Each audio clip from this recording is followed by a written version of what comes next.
Hi, my name is Shirin, and today I'll be talking about phylogeny. We use phylogenetic trees to give a hypothetical explanation for the relationships among different species or individuals or alleles.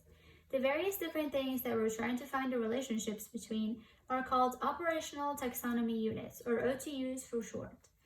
These are some of the terms that I'll be using to explain my writing utensil phylogenetic tree.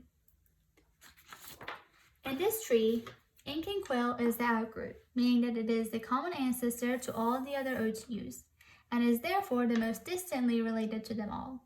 I chose ink and quill to be the outgroup because it has been around the longest, and because it was a two-piece writing utensil, meaning that you need both quill and ink to be able to write. After that, all writing utensils in the tree evolved into a one-piece utensil. After the quill and ink, two divergent groups of writing utensils emerged. One was powder-based, and the other one was ink-based. We are going to focus on the powder-based OTUs first. The emergence of chalk is an example of anogenesis. This is a type of evolutionary change that is within a lineage over time.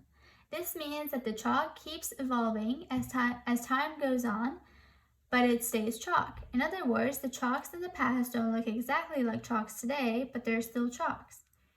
There's another type of evolutionary change called cladogenesis. This is the splitting of one lineage into two. Pencils and color pencils are an example of this. They both emerged at the same time as a result of this split. These splits are called internal nodes, and I have shown them in red. This phylogenetic tree is a rooted tree, meaning that we know the distance between the OTUs, and if you compare any of the OTUs with the outgroup, you can infer the order of divergence between all OTUs. Basically, the horizontal lines show the relative evolutionary time. So the longer the line, the longer the amount of time the OTU has been around.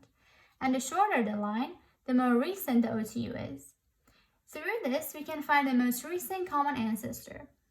Erasable markers and highlighters are the most recent OTUs. So their common ancestor, which is the permanent marker, has to be the most recent common ancestor in this entire tree. As an overview, we can see that the ink and quill was around first. Then came about chalk because it has the longest line after ink and quill. Then came about crayons, then pencil, color pencil, and pen emerged around the same time. Then came permanent markers, and then the two newest additions, erasable markers and highlighters, in our writing utensil category.